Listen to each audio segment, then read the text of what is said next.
Olá, boa noite. Veja no Brasil TV desta terça-feira, dia 2 de maio.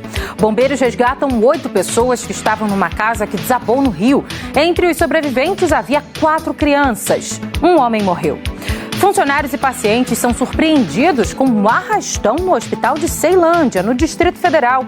E a Polícia Federal reforça a segurança na terra indígena Yanomami, em Roraima, após os ataques do fim de semana. E ainda, Cachoeira Véu da Noiva, uma das mais visitadas na Serra do Cipó, é interditada por tempo indeterminado. Agora, no Brasil TV.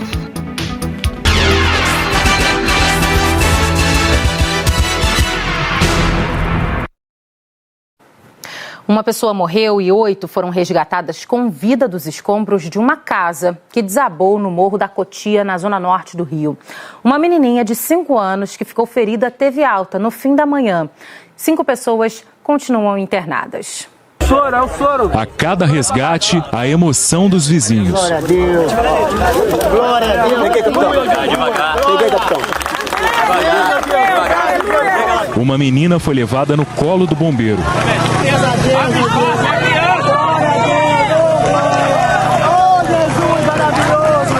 A todo momento, a equipe de resgate pedia silêncio para ouvir sobreviventes debaixo dos escombros. Resgate no corpo de bombeiros! Se alguém me escuta, grite ou bata 10 vezes! Os bombeiros foram chamados por volta das 8 da noite. O trabalho mobilizou mais de 60 militares e cães farejadores ajudaram nas buscas. Era um imóvel de 3 andares, onde vivia uma família de 10 pessoas. Quando o dia clareou, a imagem do alto mostrava que não sobrou nada, além de um monte de entulho. 3 casas vizinhas também estão interditadas. E uma faixa da autoestrada Grajaú-Jacarepaguá foi bloqueada para evitar que o entulho caia em algum carro. O homem que morreu soterrado foi identificado por moradores como Daniel Linhares Catremo Lapa. Ele era um amigo da família. O trabalho de resgate durou mais de 5 horas. Os bombeiros conseguiram retirar dos escombros 8 pessoas com vida. Os feridos foram levados para 3 hospitais. 5 continuam internados. Vitória da Silva Barbosa, de 21 anos, foi atendida no Souza Aguiar. As 2 filhas dela também se machucaram. Lavínia, de 2 anos, já foi liberada. E Valentina, de 5, recebeu alta no fim da manhã no Hospital do Andaraí. Foi muito difícil, inclusive nem dormi direito, né? Pensando nessa princesa aqui. Coisa de Deus, não só nela, como na minha irmã também, na minha outra sobrinha. Ai, não tem nem palavra para falar essa... Só pensava só nela. Só nela, só nela. Rafael Suzano, de 36 anos, teve ferimentos leves e recebeu alta. A filha dele, Rauana da Silva, de 17 anos, foi operada durante a madrugada. E o filho da adolescente, o menino Ravi, de 1 ano, segundo parentes, quebrou uma perna, machucou a mão e a cabeça. E o menino Ian, de 5 anos, foi para o Hospital Souza Aguiar. A mãe dele, Rosilene, também se machucou. Eu amo ela, graças a Deus, né, pai? Um alívio, né? Sensação maravilhosa.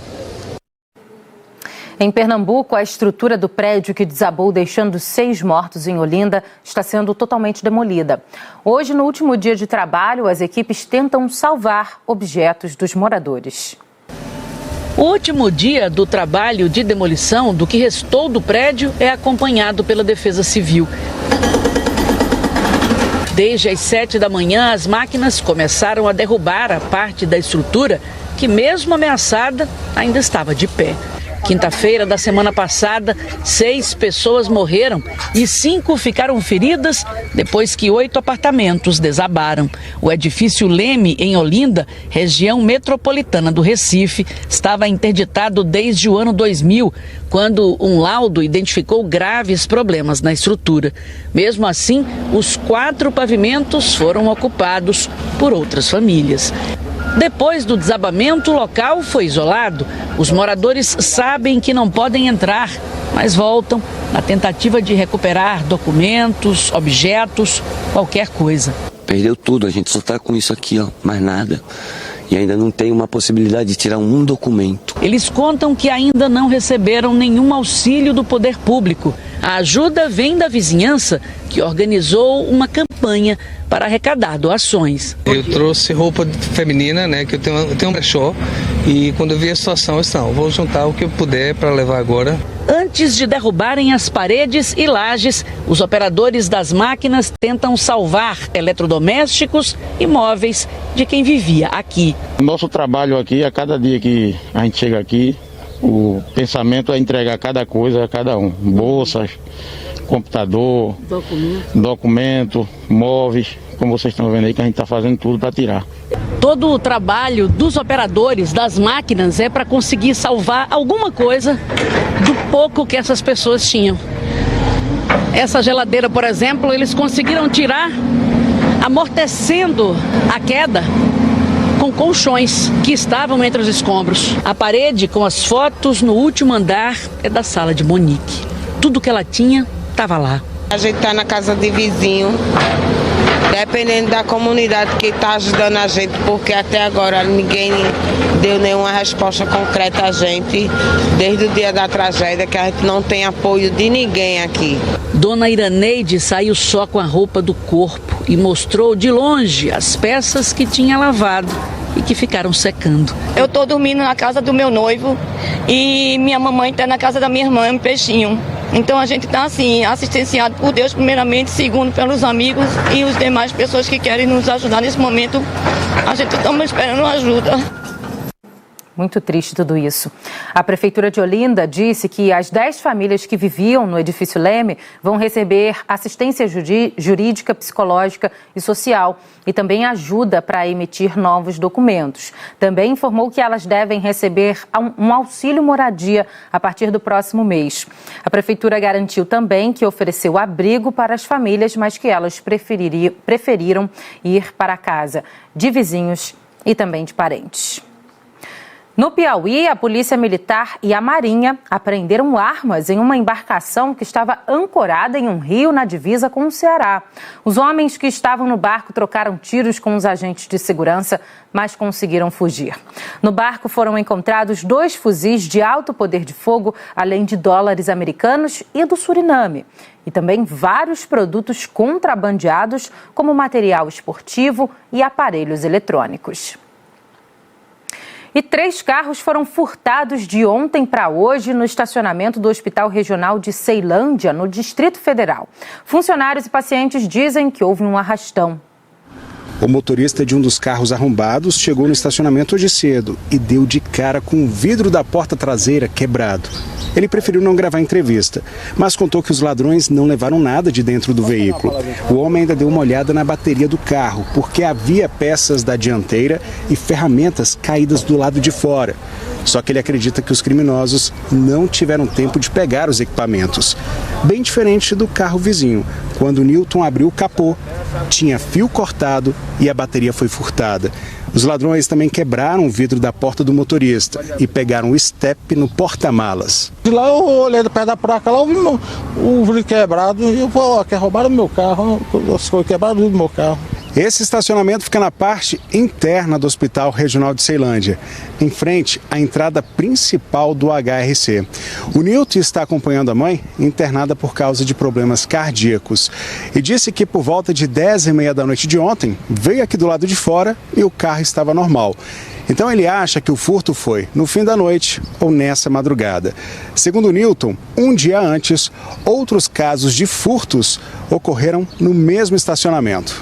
Ontem, quando eu cheguei aqui umas 6 horas para encostar o carro aqui, a mulher estava ali reclamando que o carro dela foi roubado, roubaram o carro dela, as bolsas dentro do carro. E ontem, feriado de manhã, ontem 6 horas, eu vi 2 rapazes pulando no muro ali com a caixa de som. O Hermes foi mais uma vítima do arrastão no estacionamento. Os bandidos quebraram a parte de baixo do volante para tentar fazer a ligação direta. E pela manhã, a chave do carro não girava. O Hermes ainda viu esse pedaço de arame que usaram para abrir o capô. É triste porque a gente está na correria, tá aí com o pessoal familiar adoentado, passando mal, e aí você sai para fazer uma correria achando que a segurança pública vai estar aí fortalecendo, ou então o pessoal, câmera, não tem nada aqui, e aí fica difícil para a gente. O carro só saiu do estacionamento com um guincho. No mês passado, a Secretaria de Segurança registrou 624 furtos de veículos no DF. menos que no mesmo período do ano passado, quando foram 729. E as vítimas ficam sem saber o que fazer. Eu quero saber quem vai arcar com o meu prejuízo do meu carro. Em nota, a direção do Hospital Regional de Ceilândia disse que existe uma equipe de vigilância que faz rondas no estacionamento interno para inibir furtos no local e que são feitas reuniões com a Polícia Militar e Civil para garantir a segurança. Nós também procuramos a Polícia Militar do DF, mas ainda não tivemos retorno. A Polícia Civil do Maranhão investiga um crime que chocou a cidade de Pindaré Mirim. O corpo de uma jovem foi desenterrado no cemitério da cidade e a suspeita de necrofilia. A Jana Mendes tem mais informações dessa história. Moradores aqui de Pindaré Mirim estão em choque com esse fato. O corpo da jovem Shakira de Souza, de 20 anos, foi enterrado na semana passada. E, para surpresa, na manhã de sábado, a sepultura da jovem havia sido violada. Moradores aqui das proximidades do cemitério encontraram o corpo do lado de fora do caixão e sem roupas. A suspeita é de necrofilia, que alguém tenha praticado sexo com o cadáver. A Polícia Civil veio ao cemitério, recolheu o corpo e encaminhou para a perícia no IML na capital. O resultado do exame é que vai esclarecer o que de fato aconteceu. A Polícia Civil também está tentando imagens de câmeras de segurança aqui das proximidades que possam ajudar nas investigações desse caso. De Pindaré Mirim, Jane Mendes para o Brasil TV. Coisa horrorosa. Bom, gente, a presença de policiais no território Yanomami já começou a ser reforçada. Após os ataques a indígenas e autoridades, uma comitiva do governo federal esteve em Roraima para avaliar a situação da segurança na região. O Carlos Barroco tem outras informações. A comitiva que esteve em Roraima, formada por representantes do governo federal, foi formada pelas ministras da Saúde, Nízia Trindade, do Meio Ambiente, Marina Silva, dos povos indígenas, Sônia Guajajara, assim como representantes do Ministério da Justiça, do IBAMA e da Fundação Nacional dos Povos Indígenas, a FUNAI. Por causa de novas ameaças ao povo Yanomami, policiais federais já chegaram no território indígena para reforçar a segurança na comunidade Uxiú, onde indígenas foram baleados. Segundo lideranças locais, garimpeiros ilegais que atuam na região têm ameaçado as comunidades, continuam ameaçando as comunidades. Ontem, a ministra Marina Silva, do Meio Ambiente, afirmou que o governo federal vai ampliar o número de equipes, tanto do IBAMA quanto da Polícia Rodoviária Federal, da PF e das Forças Armadas. Mas a situação ainda é tensa por lá. No fim de semana, 13 indígenas foram baleados na comunidade Uxiú durante um ataque que, segundo a polícia, foi realizado por garimpeiros. Um homem de 36 anos que atuava como agente de saúde indígena morreu e outros dois, de 24 e 31 anos, foram baleados e estão internados em estado estável, passaram por cirurgias e seguem no Hospital Geral de Roraima, aqui em Boa Vista. Depois disso, criminosos também morreram num confronto com policiais rodoviários federais e também com agentes do IBAMA. De acordo com o governo, muitos garimpeiros ilegais ainda resistem à presença e à chegada das forças de segurança na terra Yanomami. Em Minas Gerais, quem mora na capital BH e em Betim e tem 18 anos ou mais já pode se vacinar com a dose bivalente contra a Covid. A proteção começou a ser aplicada hoje nessas duas cidades. E a partir de amanhã, quem tiver mais de 40 anos poderá se imunizar contra a Covid-19 com a vacina bivalente em São Paulo. O anúncio chega um dia depois da confirmação do primeiro caso de um paciente que foi infectado com uma nova variante da doença na capital paulista. O Rafael Ihara tem mais informações. Para muita gente a semana está começando agora, o pessoal está usando essa terça-feira para poder se vacinar. Que o movimento está intenso aqui, viu? O pessoal que veio procurar vacina contra a gripe e também contra a Covid. E amanhã esse posto e vários outros postos de vacinação da capital paulista devem ficar ainda mais movimentados, porque a partir de amanhã a prefeitura vai vacinar com a vacina contra a Covid, a dose bivalente, quem tem 40 anos ou mais. A notícia, claro, é ótima, é excelente, mas um motivo preocupa. A prefeitura só ampliou o público para tomar a vacina porque muita gente com 50 anos ou mais não está vindo aos postos para tomar vacina. Então tem doses sobrando, são 600 mil ao todo espalhadas por toda a cidade de São Paulo. A gente vive repetindo, né? Tem quase 3 anos que a vacina é essencial, mas fica ainda mais urgente nesse período por 2 motivos. Primeiro, que está esfriando, a gente fica mais em lugares fechados, pouco ventilados e aí aumenta o número de doenças respiratórias. Segundo motivo é a confirmação do primeiro caso de uma nova variante da Covid-19. É a variante XBB.1.16. Nome difícil, né? Mas é também chamada de variante Arcturus. Foi confirmada ontem, segunda-feira, num senhor de 75 anos, acamado, foi internado, mas já foi liberado, passa bem. E é importante a gente ficar atento aos sintomas dessa nova variante, que são diferentes. Vermelhidão, irritação nos olhos, tosse seca e febre alta. Essa variante já é predominante em alguns países, como a Índia, já se tornou a primeira cepa de circulação. Ela está presente em mais de 40 países já, está circulando na Europa, nos Estados Unidos, e muito provavelmente vai ser uma cepa que vai substituir a cepa atual, né, que é a X1.15, que está mais circulando no Brasil atualmente. Por isso que a gente deve manter aí a vigilância epidemiológica, a testagem e a prevenção, né, toda a prevenção associada aí à intensificação da vacina. Um dos cartões postais de São Paulo, o edifício Vital Brasil, mais antigo do Instituto Butantan, foi oficialmente reaberto ao público hoje. A biblioteca científica também pode ser visitada e agora com as novas áreas de estudo e preciosidades descobertas durante os restauros, como as pinturas do século XX que estavam cobertas por um forro de gesso. O Alfredo Pérez conta tudo. O prédio recebe o nome do fundador e primeiro diretor do Instituto Butantan. Foram 3 anos de reformas e um investimento de 19 milhões de reais. Vamos conhecer um pouquinho do espaço?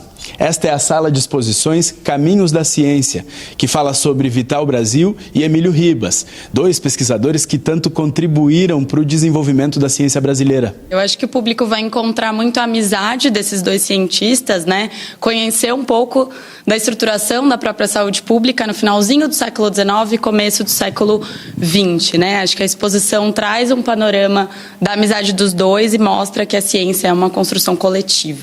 O edifício também conta com salas de estudos, espaços de leitura e mostra algumas curiosidades históricas, como periódicos do Butantan que eram encadernados com pele de serpentes, além dos detalhes da arquitetura, com traços do século XX. Num trabalho artesanal e detalhista, os restauradores fizeram raspagens com bisturi para identificar as 7 camadas de tinta escondidas num forro de gesso.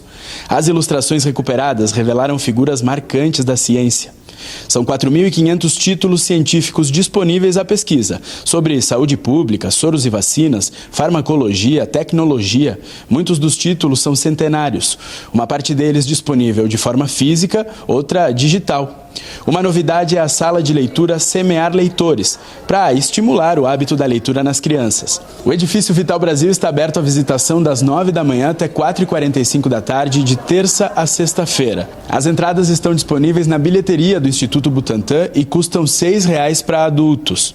Idosos, pessoas com deficiência e estudantes de escola pública com visita agendada não pagam. Outros estudantes pagam R$ 2,50. Professores de escola pública, R$ 3.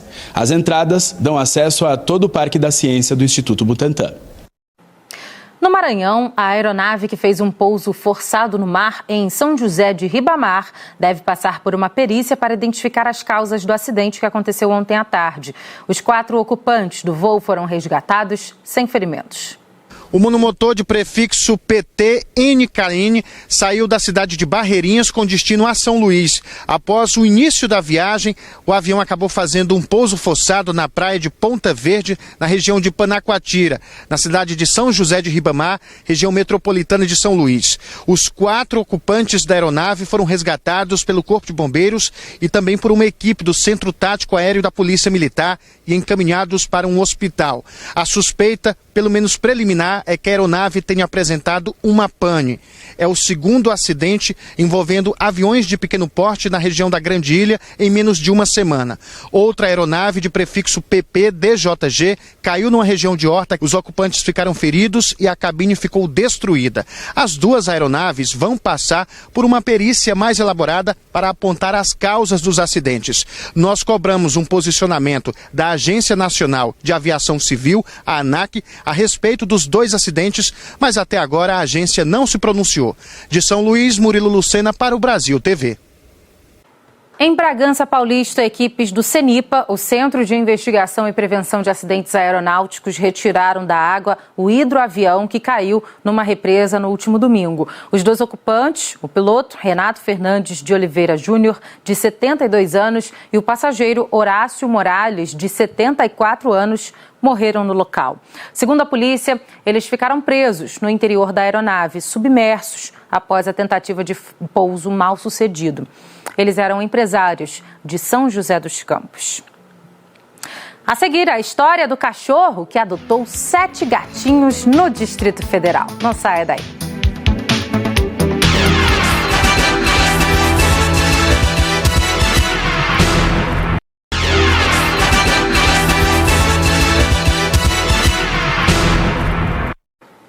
Brasil TV de volta, falando da interdição por tempo indeterminado da Cachoeira Véu da Noiva, na Serra do Cipó, em Belo Horizonte. O Júlio César Santos conta pra gente o motivo do fechamento da cachoeira, que é uma das mais conhecidas de Minas Gerais. A decisão de interdição foi tomada pela Defesa Civil e pelo Corpo de Bombeiros depois de uma vistoria. Olha só, eles foram até o local depois que turistas começaram a ver uma fenda ali nas rochas, no paredão, estava aumentando. Então, esses bombeiros e agentes da Defesa Civil fizeram toda a vistoria e concluíram, por meio de um laudo, que corre risco de desmoronamento. A área é administrada por pessoas particulares, é uma área particular. Então, as pessoas responsáveis foram notificadas e agora elas terão que contratar especialistas para fazer a análise ou para destruir esta área que corre risco de desabar, segundo o Corpo de Bombeiros e também a Defesa Civil. Uma situação muito parecida como ocorreu em Capitólio em janeiro do ano passado, quando um paredão de quartzito lá caiu, deixando 10 pessoas mortas. Em Capitólio, essas pedras atingiram pelo menos 4 lanchas. E depois que isso aconteceu em Capitólio, os turistas ficaram mais atentos com essa situação e, inclusive, essa denúncia, essa informação que havia um certo deslocamento, uma fenda maior. Essa informação foi repassada por turistas que frequentam o Véu da Noiva. Agora você vai conhecer a história de um cachorrinho que adotou 7 filhotes, mas veja bem, são filhotes de outra espécie. O Drew chegou na família da Márcia há 5 anos. A tutora do Golden Retriever é só elogios. O Drew, ele é um cachorro assim fora da realidade, né? Ele não é aquele cachorro hiperativo como todos os Goldens, agitado. Ele é calmo, ele não é de latir muito. Ele tem amor por criança e animais pequenos. Agora, o Drew tem mostrado um novo lado. Se tornou um papai dedicado. Ele adotou a ninhada da gatinha da casa, a Mia. Há 24 dias, o Drew ajuda a cuidar dos 7 filhotes de gato. E não é que eles até se parecem? São 4 caramelos, a cara dele. Não sei porquê, mas acho que a Mia se apaixonou. Ele pega brinquedo, traz pros gatinhos. Quando a Mia sai, ele que fica cuidando. E agora que os gatinhos abriram os olhinhos, se eles saem, ele pega com a boca e volta atrás de novo pra caminha. É um pai. Ele é um pai. Para alguns veterinários, esse comportamento de adotar filhotes de outras raças é mais comum para fêmeas por uma questão hormonal, que às vezes causa até gravidez psicológica. Mas no caso do Dru, um cachorro macho, os veterinários explicam que é um comportamento de proteção e instinto, muito comum para cães dessa raça. Ele é super protetor. Quando chega alguém que quer ver os gatinhos, ele fica na frente, ele quer mostrar os gatos, ele quer apresentar. E se engana quem pensa que a Mia tem ciúmes. Pelo contrário, a gata ainda amamenta os 7 filhotes que estão saudáveis, mas aproveita os cuidados do pai adotivo para passear um pouco. Assim que a Mia levanta da cama, o Dru se aproxima para tomar conta dos filhotes. Ele até dá banho do jeito que os gatinhos gostam. Nesse vídeo que a Márcia gravou, o Dru brinca para entreter os gatinhos, mas sempre com supervisão. Afinal, esse papai grandão pesa 40 quilos. A Márcia sabe que o Dru e a Mia vão sentir falta dos gatinhos. Por isso quer aproveitar todos os momentos dessa família, digamos que inusitada e cheia de amor. E é com essa família fofa que o Brasil TV fica por aqui. Outras notícias logo mais no Jornal Nacional, às 8h30 da noite, hora de Brasília. Uma ótima noite para você. Até amanhã.